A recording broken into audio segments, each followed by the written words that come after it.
Bonjour, donc aujourd'hui, cette prochaine demi-heure, je vous propose que l'on discute ensemble de la rente viagère et surtout son mode d'emploi. Et la première chose que je souhaite faire avec vous, c'est peut-être définir ce qu'est une rente viagère. Il faut savoir que la rente viagère, c'est un principe qui existe depuis bien longtemps déjà, depuis l'époque romaine, puisque finalement, le but a toujours été le même. Le but est d'aliéner un capital ou une chose afin de recevoir, jusqu'à ce que la vie s'écoule, afin de recevoir un complément de revenu. Le but mathématique, tout simplement, c'est de comparer l'espérance de vie par rapport à la chose que l'on a aliénée, la valeur de la chose que l'on a aliénée. L'objet, c'est de vous donner un complément de revenu et que ce complément de revenu vous dure jusqu'à ce que malheureusement vous ne soyez plus. Le principe mathématique a toujours été le même. Il s'agit d'appliquer un coefficient sur la valeur de la chose aliénée. Et ce coefficient, il est rendu possible grâce aux tables qu'on appelle tables de mortalité, auparavant appelées tables d'Ulpien, en mémoire aux juristes romains qui avaient fait les premiers. Ce qu'il faut savoir, c'est que chez nous, c'est un principe qui a été utilisé dès les premiers siècles de notre histoire. Et c'est quelque chose qui est réglementé par notre Code civil, par les articles 1868 à 1883 de notre Code civil. Quoi qu'il en soit, ce Code civil, on le sait bien, il a été mis en place chez nous, en France, le 21 mars 1804.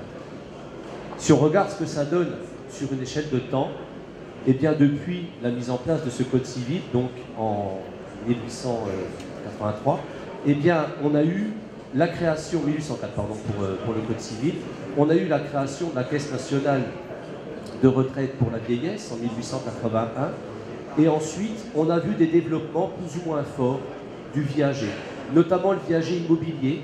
C'est quelque chose qui s'est fortement développé entre 1980 et 1990, parce que c'était une possibilité, en période de fort taux d'intérêt, c'était une possibilité d'accéder à l'acquisition de la résidence principale. Depuis 1990 et jusqu'à l'an 2000, on constate tout de même que ce viager immobilier a fortement ralenti, puisque l'achat traditionnel par le biais du crédit amortissable a été à nouveau possible, dans le sens où les taux d'intérêt ont fortement baissé. En parallèle, la rente viagère est quelque chose qui a également été rendu possible par le placement financier. Donc on constate, si on remonte un petit peu le temps, tout en restant dans une histoire récente tout de même, on constate que la législation a toujours mis en avant quelques produits qui permettaient une sortie en complément de revenus, c'est-à-dire en rente viagère. En 1923, par exemple, la loi de finances qui accorde réparation aux anciens combattants et victimes de guerre propose un produit de rente viagère différée qui s'appelle la retraite mutualiste du combattant. En 1967, le préfonds, produit réservé au personnel de l'État, qui va permettre une retraite supplémentaire. En 1990, le plan d'épargne populaire, sous la loi Bérégovoy, qui permet aussi une sortie en rente défiscalisée. Le PEA suivra en 1992, plan d'épargne en action. La loi Madelin en 1994, dirigée auprès des travailleurs non salariés non agricoles. Plus récemment, le PERC, plan d'épargne retraite populaire en 2004, suivi du PERCO, plan d'épargne retraite collectif en 2006. Et sous la présidence de Nicolas Sarkozy, le PERE en 2010, le plan d'épargne retraite entreprise. Quoi qu'il en soit, nous constatons qu'aujourd'hui, les rentes viagères sont une vraie réponse à un ensemble de questions que l'on peut se poser. La première question, celle qui vient immédiatement à l'esprit lorsqu'on parle de complément de revenus, évidemment, c'est la baisse du niveau des retraites. Aujourd'hui, vous le savez bien, les organismes de retraite obligatoires sont des organismes qui tendent à donner des compléments de retraite à la baisse, et par conséquent, il est tout à fait légitime de vouloir compléter ce qui sera demain notre revenu. Autre inquiétude à laquelle on peut répondre en utilisant les rentes viagères, évidemment, c'est l'augmentation du coût de la vie. Autre chose intéressante, ça peut être la pénibilité de certains postes de travail. La rente viagère, à ce moment-là, va servir à terminer une carrière éventuellement par un temps partiel choisi. La personne peut tout à fait, au prétexte d'une pénibilité de son poste de travail, peut tout à fait choisir, à un moment donné de sa vie, de ralentir son activité professionnelle, travailler moins, tout en sachant que son revenu sera complété et donc garanti par d'autres systèmes, des revenus qu'il a lui-même organisés auparavant. Et là, on va encore faire appel à la rente viagère. Cette rente viagère aussi, c'est la possibilité que chacun a de s'éloigner de l'inquiétude de la précarité. On parle aujourd'hui de chômage, malheureusement, mais si on fait un focus sur le chômage en France, on constate malheureusement qu'il touche énormément les seniors et les personnes qui entrent dans le monde actif. Les seniors, quant à eux, peuvent peut-être s'acheter en quelque sorte une tranquillité d'esprit en se disant que certes, leur précarité peut exister, mais quoi qu'il en soit, ils ont préalablement préparé une possibilité, une porte de sortie vers un complément de revenus qu'ils se sont constitués par eux-mêmes. Une autre réponse, ça peut être la perte d'autonomie. Évidemment, l'allongement de la vie existe. Malheureusement, et je vous le dirai tout à l'heure, aujourd'hui, on constate que l'espérance de vie sans incapacité, pour la première fois cette année en 2012 en France, a baissé. Aujourd'hui, l'espérance de vie sans incapacité pour un homme, c'est 62 ans. Normalement, l'âge de départ à la retraite, c'est 62 ou 67 si on veut avoir la certitude de partir à taux plein. Dernière chose, l'augmentation du coût des soins. Évidemment, pendant toute son activité professionnelle, on a peut-être parfois la possibilité de bénéficier de complémentaires santé par l'employeur, financés en partie par l'employeur. Mais quoi qu'il en soit, quand on quittera le monde du travail, on devra assumer soi-même et pleinement sa complémentaire santé. Et c'est un vrai coût financier. Si on schématise la vie en quelque sorte, heureusement, elle est faite de choses tout à fait agréables. Le mariage, le fait d'avoir des enfants, le fait de marier ses enfants, de s'occuper de leurs études. Et puis ensuite la retraite. La retraite, on verra, on la décomposera parce qu'il y a une partie de la retraite que l'on espère tous paisible. Retraite loisirs, voyager, profiter un petit peu de ses petits-enfants, de ses enfants. Mais moi, ce qui m'intéresse, c'est d'essayer de vous montrer que pour deux périodes de la vie, l'activité et la retraite, il y a deux façons d'épargner. Dans une première période d'activité, on a besoin régulièrement de capitaux. On va donc épargner avec pour objectif principal de récupérer à des moments stratégiques de sa vie des capitaux pour réaliser un projet, un achat immobilier, l'étude des enfants, l'achat d'une résidence secondaire ou toute autre chose. Dans un deuxième temps, je pense ici à la retraite, on aura besoin de compléments de revenus réguliers. On aura besoin de compléments de revenus qui vont permettre, dans un premier temps, d'effectuer des choses tout à fait agréables, des loisirs, mais aussi dans un deuxième temps, de s'assurer un quotidien malgré l'apparition de la dépendance, des soins médicaux supplémentaires. Normalement, toute chose est à sa place, et donc, à toute chose logique, on devra avoir énormément de rentes viagères sur le marché. Quoi qu'il en soit, l'épargnant français est un excellent épargnant, peut-être l'un des meilleurs en Europe. En 2011, les épargnants français ont placé 124 millions d'euros. Si on fait le détail, on se rend compte que 9 millions 100 000 ont été consacrés spécifiquement à des produits retraite. Et si on continue dans le détail, on constate que c'est sur ces 9,1 millions d'euros, milliards, pardon, en plus, je vous dis millions depuis tout à l'heure, personne ne me rattrape, milliards d'euros, merci monsieur. 4,8 milliards ont été investis sur des contrats d'entreprise avec une connotation un petit peu obligatoire tout de même, et 4,3 milliards ont été investis de manière tout à fait volontaire. toute proportion faite, ça fait donc 7,4% de l'épargne investie spécifiquement sur des produits de rente viagère. Le but du jeu, c'est de voir ce qui ne va pas et d'essayer de l'améliorer. Qu'est-ce qui gêne l'épargnant? Finalement, c'est peut-être l'obligation de faire un pari. Le pari, c'est le pari sur la vie. C'est celui de dire que vous investissez une somme et que cette somme est transformée en rente viagère à la suite d'un calcul mathématique et qu'il vous faudra donc survivre et donc encaisser votre rente suffisamment longtemps pour récupérer au moins l'équivalent de ce que vous avez placé.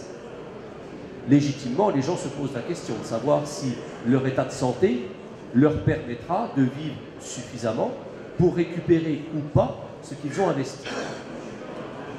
Deuxième frein, à mon sens, c'est peut-être le sentiment que aliéner une partie de ce que l'on a en capital, c'est le soustraire aux futurs héritiers.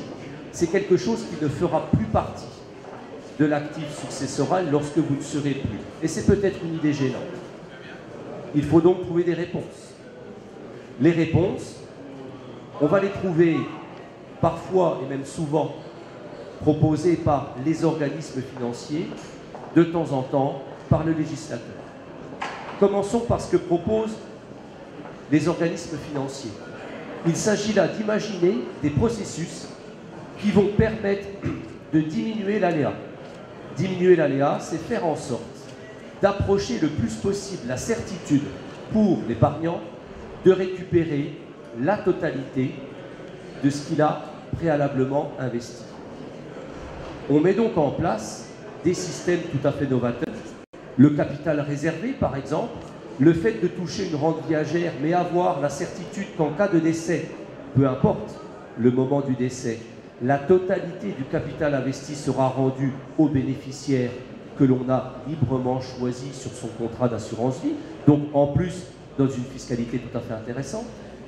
Les rentes réservées, la certitude d'avoir la possibilité, avant que le décès intervienne, de récupérer la quasi-totalité de ce que l'on a investi. Les annuités variables, le fait d'avoir la possibilité de s'assurer un revenu et de le connaître à l'avance, tout en ayant le remboursement en cas de décès du capital inscrit au compte, et les annuités garanties, la possibilité qu'a finalement l'épargnant de décider d'un nombre d'annuités qui lui seront de toutes les façons versées, ou si le décès venait empêcher l'assureur de verser un certain nombre de ces annuités garanties, et bien de les rembourser aux personnes que l'on a librement choisies comme bénéficiaires au contrat. L'objectif, c'est aussi de coller le plus possible à la réalité. La réalité des revenus, c'est de faire en sorte qu'ils soient utilisables à différents moments de la vie, à différents moments de la retraite. Les revenus ne sont pas forcément linéaires. En effet, on peut, par le biais des mécanismes proposés aujourd'hui par les produits financiers, avoir des revenus qui peuvent être progressifs ou dégressifs. On peut avoir des revenus qui peuvent être distribués par paliers. On peut aussi avoir des revenus qui peuvent être indexés au-delà de la simple inflation que l'on connaît. Le législateur, quant à lui, va chercher aussi à encourager les rentes viagères. Alors de quelle manière? Essentiellement de manière différente. Soit en vous proposant la défiscalisation des revenus que vous toucherez au terme de votre programme d'épargne, ou alors en défiscalisant les versements lorsque vous êtes en train de constituer votre fonds de rente. Si on regarde sur une échelle de temps, on constate que les périodes sont tout à fait visibles. Entre 1990 et 1992, l'apparition du plan d'épargne populaire, tout comme le PEA, permettent une défiscalisation de la rente. C'est au terme du programme d'épargne que la rente sera non imposable au titre de l'impôt sur le revenu.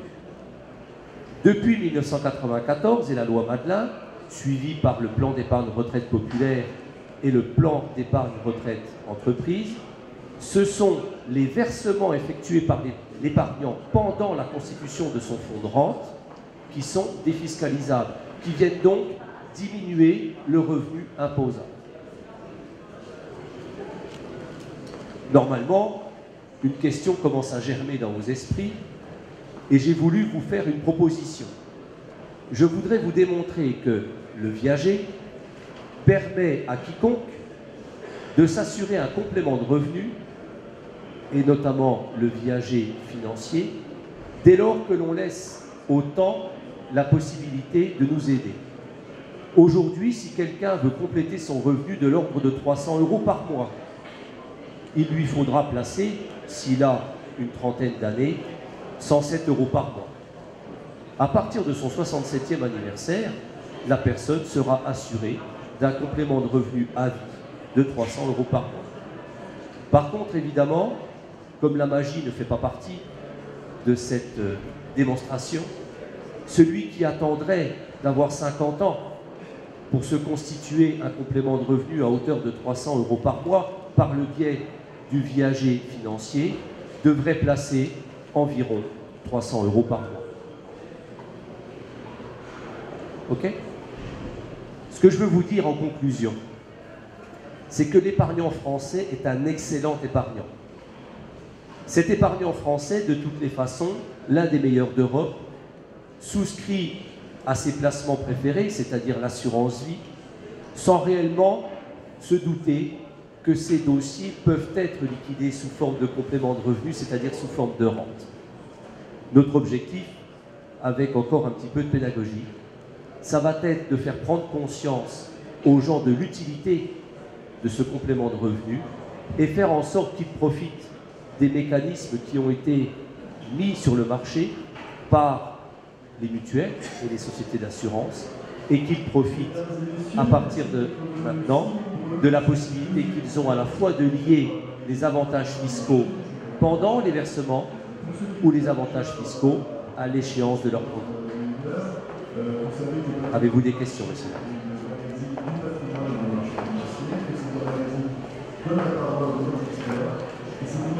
Je vous écoute.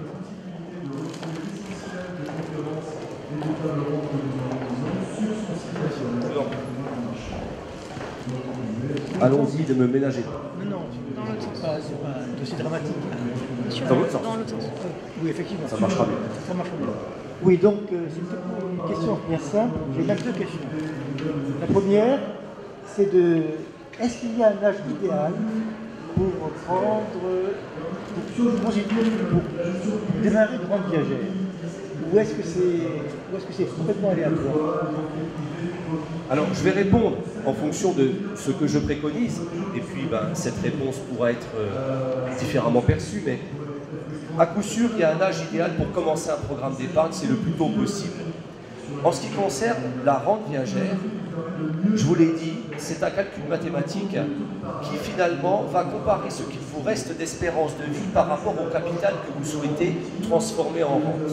Alors évidemment, plus vous avancez en âge, moins l'espérance de vie est grande, mais pour un capital identique, plus la rente est importante. D'accord. Ma réponse, c'est donc d'attendre surtout d'en avoir besoin. Voilà. Il ne s'agit pas de transformer en rente viagère un capital dès lors que nous n'avons pas immédiatement besoin d'un complément de revenu régulier et pérenne. Il nous faut toutes les conditions pour que ce soit idéal. Est-ce que j'ai répondu à votre question? D'accord, donc c'est vraiment le besoin qui compte. C'est le besoin qui nous indique le meilleur moment d'une transformation en rente. Ma seconde question, est-ce que toutes les compagnies d'assurance, les compagnies de Carac étant pas d'assurance, Carac est une mutuelle. Se basent sur les mêmes tables de mortalité, dans les mêmes conditions pour établir une grande viagère? Oui, tout à fait. Les conditions de prise ou les tables de mortalité sont identiques quel que soit l'assureur ou la mutuelle en question? Alors, chez nous, ce sont des tables prospectives qui sont utilisées par la profession en règle générale. Et vous savez peut-être que d'ici la fin de l'année, il y aura d'ailleurs une harmonisation parce que jusqu'alors, on dissociait les tables hommes et les tables femmes. D'accord? Donc l'harmonisation va être faite au regard de la législation. Donc tous les assureurs utilisent des tables prospectives Et donc le système reste le même pour tout le monde, oui. Par contre, après, on va trouver une multitude de différences sur les frais d'entrée, sur les frais de gestion, les frais sur arrérage de rente, etc., etc. Chose qui n'existe pas du reste à la carac, je vous le précise. Mais évidemment, après, chaque intervenant, chaque mutuelle ou chaque compagnie d'assurance a la liberté de fixer sur son simple fait les frais d'entrée, les frais de gestion et les frais sur arrérage de rente. D'accord.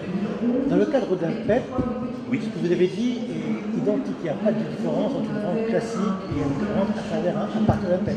Alors, le gros avantage de la rente, le calcul est le même. Le calcul est le même, c'est un calcul qui est tout aussi mathématique que l'autre. Le gros avantage de la rente issue d'un PEP, comme la rente issue d'un PEA, c'est que cette rente n'est pas imposable au titre de l'imposition sur le revenu. Sauf tout ce qui est prélèvement libératoire, il y a toujours un petit chouïa qui reste. Tout à fait d'accord. Ça reste une rente viagère à titre onéreux. Du reste, vous ne m'avez pas posé la question, mais c'est pareil. Vous avez, par le biais de l'assurance vie, la possibilité de constituer des rentes viagères différées que l'on appellera rente à titre onéreux. Par conséquent, même en dehors de la fiscalité particulière du PEP, cette rente ne sera que partiellement imposable. Puisque, vous le savez bien, les rentes issues d'un contrat d'assurance vie bénéficient avant imposition d'un abattement. L'abattement varie de 50 à 70%. Merci. Je vous en prie. Le monsieur derrière.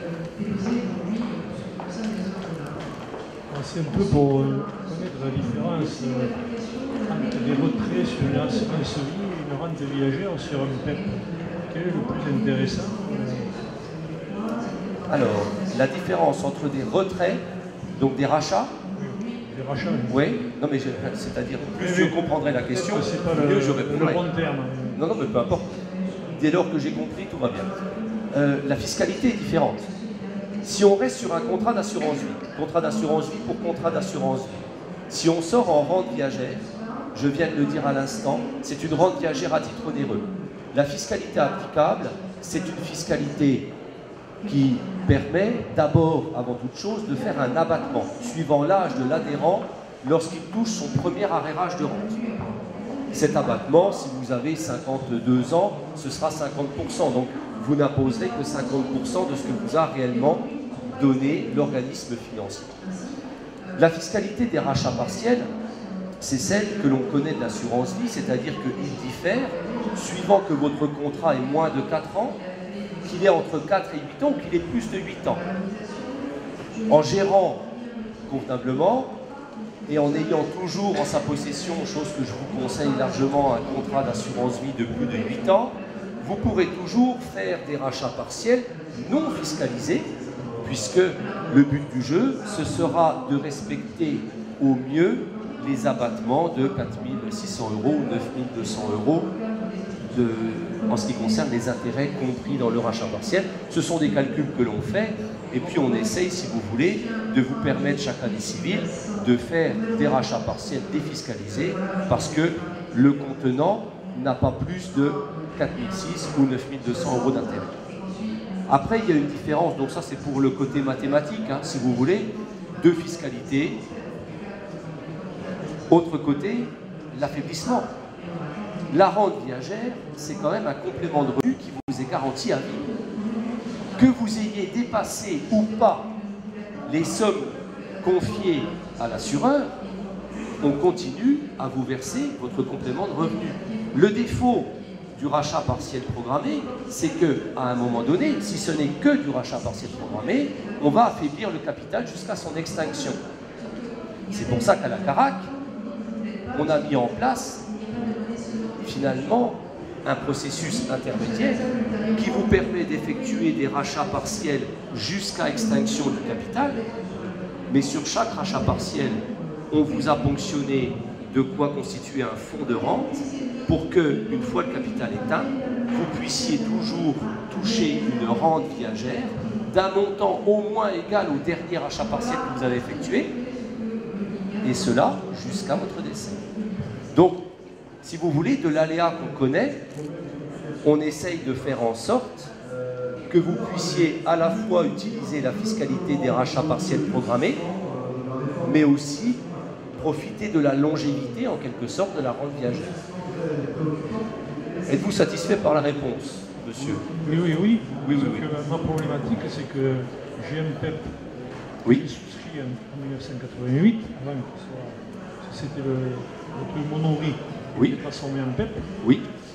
et que j'ai une assurance vie, et que je vais avoir une rentrée d'argent importante. Alors, est-ce que j'abonde le contrat assurance vie, ou est-ce que j'abonde le PEP pour sortir en rente? Parce qu'on ne peut pas sortir un capital dans le PEP, c'est ça? Si, tout à fait. Ah bon? Alors, je vais même vous dire, à vous et à vous seulement, la meilleure solution, ce serait de passer à la Carac. Parce que votre PEP, vous pouvez le transférer et ensuite l'abonder. Et sortir en capital, en rente viagère défiscalisée, ou profiter de ce que l'on est les seuls à faire sur le marché, c'est-à-dire le mélange des deux, la rente réservée. Le gros avantage des PEP, pour ceux qui en possèdent, c'est que le PEP est un produit qui est tellement bien qu'il n'existe plus à la vente, mais il est toujours transférable. Ceux qui possèdent un... Tout à fait, il y avait PEP bancaire et PEP assurance. Il se trouve que les deux sont transférables, et d'un PEP bancaire, on peut vous faire demain un PEP assurance. Vous gagnez en plus la fiscalité en cas de décès, que vous n'avez pas sur le PEP bancaire. Le PEP bancaire est inscriptible à l'actif net successoral en cas de décès, tandis que le PEP assurance, rentre dans le cadre fiscal de l'assurance vie, se transmet donc hors partage successoral et hors droit de succession, dans les limites de la loi, bien évidemment. Donc vous voyez, il y a moyen, il ne faut pas dire malheureusement j'ai un PEP, il faut dire heureusement j'ai un PEP. Donc je vais d'abord faire en sorte d'assainir en quelque sorte la situation, ensuite faire le gros versement dont vous avez parlé. Sachez qu'à la Carac, nous sommes toujours disposés à accepter les gros versements, ça ne pose pas de difficulté. En fait, j'en ai deux. Deux gros versements. Parce que le deuxième PEP, je l'ai mis en nantissement d'un prêt in fine. Alors il faudra attendre Voilà, que le nantissement soit levé, hein, évidemment. Mais le PEP, profitez, ceux qui ont des PEP, profitez de l'existence de votre produit parce que vous pouvez le transférer et donc le faire durer encore très longtemps. Je ne sais pas comment procède l'ensemble de nos concurrents, mais je sais que chez nous, les contrats sont à durée de vie entière, donc tant qu'ils ne sont pas fermés, par définition, ils sont ouverts, et soyez heureux de l'avoir. Je suis prêt pour la question suivante. Oui, bonsoir. La question suivante, c'est le législateur va favoriser soit une défiscalisation sur les revenus à la fin, ou soit sur les versements. Oui. Vous n'avez pas cité de pourcentage. Alors, je peux essayer de compléter ma réponse, oui, tout à fait. Vous remarquez quand même que c'est l'un ou l'autre. On n'a pas le produit magique où on peut à la fois défiscaliser les versements et en plus avoir une défiscalisation à terme. Bon. Lorsqu'on défiscalise au versement, donc les contrats existants, c'est notamment le PERP, plan d'épargne retraite populaire, la retraite mutualiste du combattant, et qu'est-ce qu'on a d'autre? Le préfonds, le Corem, j'en oublie, dans les 2 mois, vous avez le droit. Le Madelin, c'est vrai, pour les travailleurs non salariés. Donc là, quand on dit défiscalisation des versements, la totalité de ce que vous versez est déductible de votre revenu imposable. Clairement, si vous encaissez dans la limite du plafond, je vais essayer de tout dire. Soyez attentifs parce que comme ça, vous allez me rattraper si j'ai oublié un truc. Donc, la totalité de ce que vous versez est déductible, c'est-à-dire que vous pouvez déclarer habituellement 50 000 € de revenus, moins les 3 000 € que vous avez versés sur votre PERP, donc 50 000 moins 10%, reste 45 000, moins les 3 000 que vous avez versés sur votre PERP, reste 42 000, c'est ça? C'est pas mal. Et après, vous calculez vos impôts par rapport à votre quotient familial sur ce qui reste d'imposable, 42 000. Par contre, toutes ces choses ne se font pas à l'infini, puisqu'il faut respecter un plafond. Tout le monde peut verser sur ces produits 10% du plafond annuel de la sécurité sociale de l'année qui nous précède, plus éventuellement un rattrapage sur les 3 années d'avant. Ou alors 10% de ses revenus après abattement pour frais professionnels si la solution est plus à l'avantage pour l'adhérent. Donc dans mon exemple, le monsieur déclare 50 000 €, il aura donc la possibilité de verser sur son PERP 5 000 € plus éventuellement un rattrapage de 15 000 sur les 3 années précédentes, ce qui ferait un versement de 20 000, c'est déjà pas mal. Est-ce que j'ai oublié quelque chose? Non, c'est bon. Ok. J'ai failli oublier le plafond si vous ne l'avez pas rappelé. Y a-t-il une autre question? Vous en avez une? Derrière, peut-être. Ah ben, allez-y, monsieur. Je vous fais passer le micro après, monsieur. Les versements que je fais, est-ce qu'ils progressent tous les ans et comment? Les versements que vous faites, monsieur? Pour la rente, est-ce qu'ils progressent comme la rente? Est-ce qu'il y a un intérêt? Sur la rente? Non, non, au moment des versements, tous les ans. Est-ce qu'elle est indexée? Non, non, je veux La rente, dire, oui. Les versements sont libres. Avant la rente Oui, avant la rente, pendant la constitution de la rente. Oui, bien sûr. Est-ce qu'il y a une performance?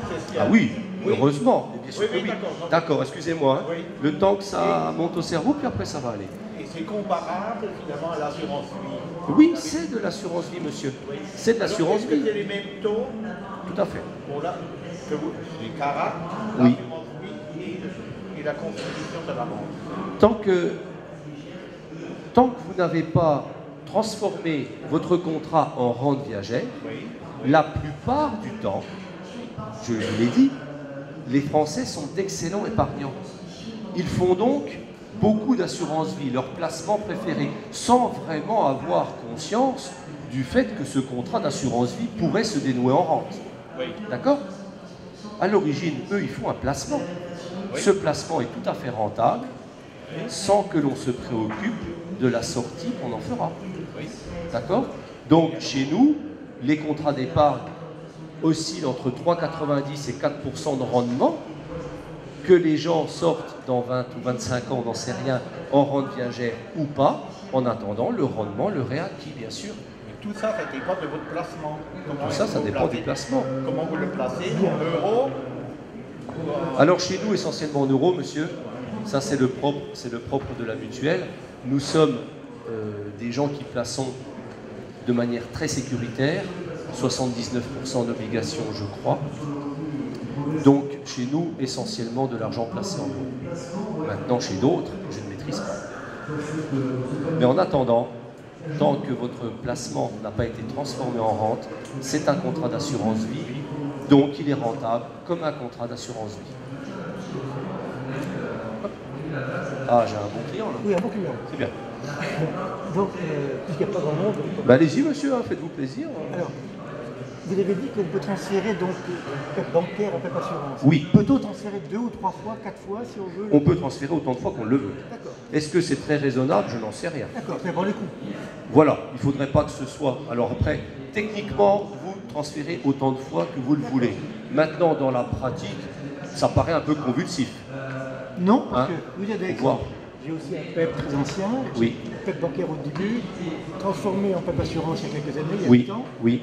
et qui maintenant est un des rendements qui ne me plaisent plus. Eh bien, changez, Alors, monsieur. Justement, je voulais faire une question un peu pour la Carac. Quels sont Merci. les taux que vous avez versés l'année dernière? Sur PEP, Sur la PEP. 3,90. Donc c'est le même taux que l'assurance vie. Bien sûr. Alors, vous savez, si j'ouvre une parenthèse, moi, je suis salarié d'une mutuelle. Le propre de la mutuelle, c'est qu'on a le même respect pour la totalité de nos adhérents. Tous. Qu'ils soient nouveaux adhérents, anciens adhérents, qu'ils aient un PEP ou qu'ils aient un compte épargne Carac sans l'enveloppe fiscale PEP, tous méritent la même chose. Donc chez nous, PEP ou pas PEP, c'est 3,90. Et quelles sont les commissions de versement? Alors, frais d'entrée, c'est ce dont vous parlez. Ce sont des frais d'entrée au plus fort à 2,44%. Qui varient selon le montant transféré? Sauf dans le cadre d'un transfert de PEP. Auquel cas, dans le cadre d'un transfert de PEP, j'ai le plaisir de vous annoncer qu'il n'y a pas de frais d'entrée. C'est magnifique. Comment? Oui, pour les sommes qui sont déjà sur le PEP. Lors du transfert. D'accord. Et voilà. Ça dépendra des frais d'entrée que vous avez Ailleurs. ailleurs. Hein. 0.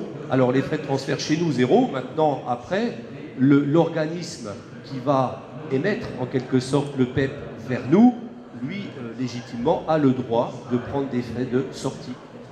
À vous de vous renseigner.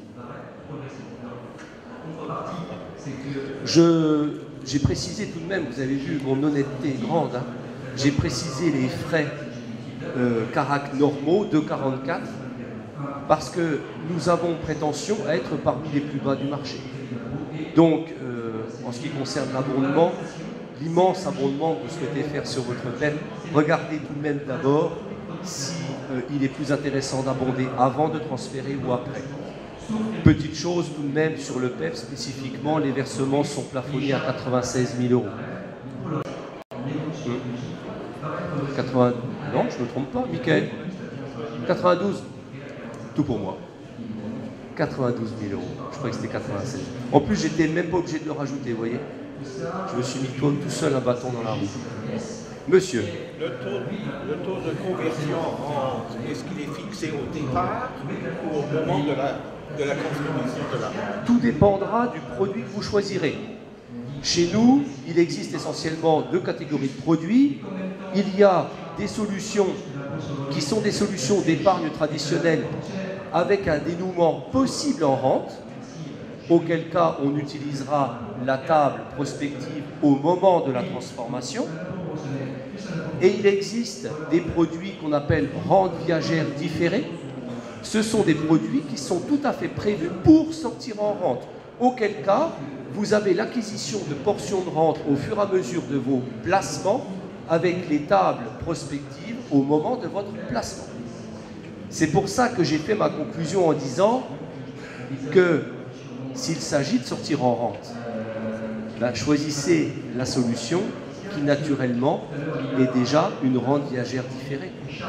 Si vous êtes certain de sortir en rente, faites un produit qui est complètement prévu pour une sortie en rente. Non, c'est à cause de l'évolution des tables de mortalité. Tout à fait, monsieur. Vous voyez, alors, il y a peut-être intérêt que finalement la rente soit fixée dès le départ. Certainement, certainement. Mais vous savez, en ce qui concerne les tables de mortalité, vous m'avez l'air gêné avec votre micro, je vais prendre. En ce qui concerne les tables de mortalité, il est vrai qu'à l'heure d'aujourd'hui, on gagne à peu près un trimestre de vie par an. Je pense que toute bonne chose aura une fin et qu'à un moment donné, ça finira par plafonner. D'autant que je suis obligé, en tout cas dans l'esprit, de le comparer avec une autre statistique dont j'ai brièvement parlé tout à l'heure. C'est la statistique de l'espérance de vie sans incapacité qui, elle, a baissé pour la première fois cette année. On est pour un homme à 61,9 ans. Alors, peut-être pas Grabat, sans incapacité. On peut peut-être commencer par une petite. On n'est pas obligé d'aller tout de suite vers une grosse incapacité qui vous clouerait au lit. On peut peut-être commencer par une petite incapacité, mais cette statistique, qui est une statistique officielle INSEE, hein, c'est pas la CARA qui l'a fait, hein, c'est une statistique officielle, montre tout simplement que la vie s'allonge, c'est vrai, mais qu'elle s'allonge parfois douloureusement. Et parfois, vous y perdez une partie de votre santé, pas la totalité, heureusement, enfin pas brutalement, je ne vous le souhaite pas, puis je ne me le souhaite pas non plus du reste. J'ai 2 dames, hein, je suis embêté parce que malgré ma grande politesse, je peux? Je vous en prie, madame. Quelqu'un qui mettrait par exemple, un montant d'assurance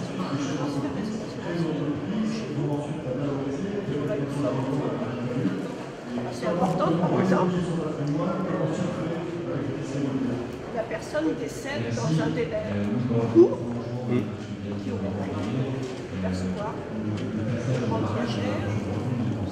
Donc, la somme qu'elle a mise, qu'elle a transférée, qui n'aurait pas été utilisée, si je peux dire, qu'adviendrait-il?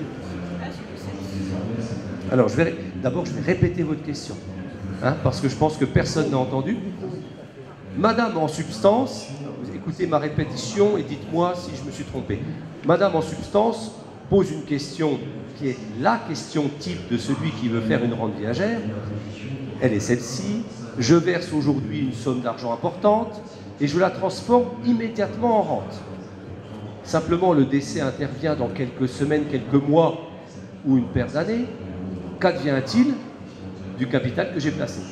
C'est exactement la problématique de tous les adhérents.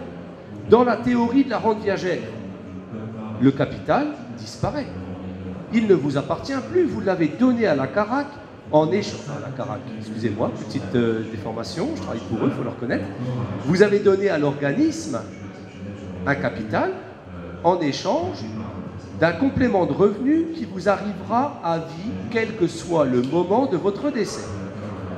L'organisme a pris un sacré pari. Il a pris le pari que vous alliez décéder un tout petit peu avant qu'on vous ait remboursé la totalité. Vous, vous avez pris un autre pari. Vous avez pris le pari que vous alliez survivre même après que la CARAC vous ait remboursé la totalité de ce que vous avez placé. On a donc deux intervenants qui font un pari inverse. Mais c'est tout le problème de la rente. C'est pour ça que désormais, on vous propose des fusibles. L'un des fusibles que nous pratiquons, nous, c'est peut-être aussi de faire de la rente, mais en capital réservé. Alors la rente est moins forte, mais par contre, si vous décédez, la totalité du capital que vous avez placé à la CARAC, net de frais sur versement, évidemment, est rendue aux personnes que vous avez librement choisies. Premier fusible. Deuxième fusible, on a bien compris que vous aviez besoin d'une rente, mais enfin, on a interprété dans vos paroles, on a interprété que vous aviez besoin d'un complément de revenu. Donc, ce n'est pas une rente qu'on vous donne. C'est un rachat partiel programmé dans notre principe de la rente réservée. Ce rachat partiel programmé va faire en sorte que, si vous décédez trop vite, il y aura toujours un capital à rembourser à vos héritiers, à vos bénéficiaires. C'est le capital que vous n'avez pas consommé par les rachats. Mais comme on a bien compris, parce qu'on vous a bien écouté, c'est quand même le propre de la démarche conseil, comme on vous a bien écouté, on sait que c'est un besoin à vie que vous avez. Donc sur chaque rachat partiel programmé qu'on va vous donner, on va ponctionner une petite cotisation qui va permettre de constituer un fonds de rente. Et si vous êtes toujours vivante et que vous avez consommé la totalité de votre capital, eh bien on va transformer le fonds de rente en rente viagère immédiate. Et donc on continuera à vous fournir votre revenu, puisque c'est ce que vous vouliez, jusqu'à ce que le décès intervienne. Et là, vous n'aurez plus de problème, puisque finalement, vous pourrez mourir, j'ai envie de dire, c'est pas du mauvais humour, mais vous pourrez mourir tranquille quand vous le voudrez, puisque de toutes les façons, votre capital, vous l'avez déjà récupéré. J'ai répondu ou pas? Oui? Mais je vous en prie. Voilà. Pour le PERP, pour le la PERP, sortie en rente viagère, c'est obligatoirement à l'âge de départ en retraite. alors pour le PERP, le Pour PERP, le PEA et pour le PEP, c'est au choix. alors oui, tout à fait. Tout à fait, tout à fait. Quand vous êtes dans le vrai, le PEP, c'est un contrat sous la fiscalité, donc banque ou assurance vie. C'est un contrat qui vous permet de transformer en rente quand vous le souhaitez. Si un jour vous transformez en rente, d'ailleurs parce que le PEP, on peut en sortir en capital. D'accord? Je ne l'ai pas exclu. Aujourd'hui, on travaille sur la rente parce qu'on est persuadé que c'est le système qu'il faudra à toute personne à l'avenir, puisqu'on ne peut plus compter sur les retraites. En tout cas, on peut moins compter sur les retraites. D'accord? Le PEP, on fait ce qu'on veut. Après, s'appliqueront sur le PEP les règles de l'entreprise. Je sais que chez nous, l'âge minimum pour transformer en rente, c'est 50 ans. D'accord? Le PERP, c'est complètement différent. C'est un produit qui est issu de la loi Fillon. Donc lui est beaucoup plus encadré, si vous voulez, et le PERP est le même, quel que soit l'endroit où vous allez. Seule différence que vous trouverez, ce sont les frais. On a un petit peu parlé à un autre sujet tout à l'heure. Hein. Ce sont les frais, ce sont les frais sur arrérage, etc. Donc là, on a une législation qui est un petit peu plus dirigiste. On ne peut transformer son PEP qu'à partir du moment où on s'est démontré qu'on a demandé à bénéficier de sa retraite aux régimes généraux. On peut la transformer plus tard. On peut la transformer plus tard. avec des âges limites qui sont pour un homme 76 ans et pour une femme 78 ans. Ça, c'est l'âge limite de transformation. Donc, à partir du moment où on a liquidé ses droits à régime généraux et jusqu'à un âge maximum, 76 pour un homme, 78 pour une femme. Et là, ce sera nécessairement une sortie en rente, parce que le contrat a été fait pour cela. Cette rente sera imposable après abattement de 10%, comme une retraite, avec quelques aménagements que vous connaissez sans doute, puisque désormais, le législateur autorise 20% de la valeur de rachat sortie en rente unique et les 80% restants étant bel et bien transformés en rente viagère. J'ai répondu? Oui? Tant mieux. Y a-t-il une autre question, monsieur Dames? Le PEA. Eh bien, le PEA, je pense que beaucoup de gens l'ont oublié, mais le PEA, plan d'épargne en action, est un produit qui permet de rester en capital si on le souhaite, ou de transformer en rente viagère, avec une rente viagère complètement exonérée au titre de l'impôt sur le revenu. Un mix entre quoi et quoi? Non. Non. Pas de mix capital rente sur le PEA. Ouh là là, madame. Alors le PEA est 100% en action, hein. Vous le savez bien. Il est la base d'un compte titre. Comment? Oui, mais ça ne rapporte pas. Voilà. Il faut aimer ne pas faire fructifier son argent. Alors ça, les âges minimum et maximum, ça dépend des règles de l'entreprise qui vous l'a proposé. Il n'y a pas vraiment de législation. Après, il y a une espèce de moyenne, si on veut. 50 ans, ça paraît vraiment un minimum, parce qu'en deçà de 50 ans, la table, parce qu'on a toujours avec notre table de mortalité, hein, je suis désolé, elle a un vilain nom, mais enfin bon, elle s'appelle table prospective, vous me direz, c'est pas plus mal. La table est vraiment avec une espérance de vie pour un homme, à aujourd'hui, hein. Un homme de 60 ans, c'est 82 ans. Donc un homme de 50 ans, on doit être aux environs de 80 ans. Ça fait 30 ans d'espérance de vie, alors ça ne fait pas des grosses rentes, vous comprenez. Le problème, c'est ça aussi. Hein, c'est qu'à un moment donné, on le disait tout à l'heure, la question est excellente. Quand est-ce qu'il faut transformer en rente? Quand on en a besoin. Parce que si on transforme trop vite, la rente est trop petite. Et donc elle ne vous aide en rien, cette rente. Si on vous donne 50 € par mois, je ne pense pas que ce soit la réponse que vous attendiez à votre problématique. Donc en général, on préconise d'attendre un petit peu pour que la rente à capital égal, hein, j'entends bien, la rente soit plus forte.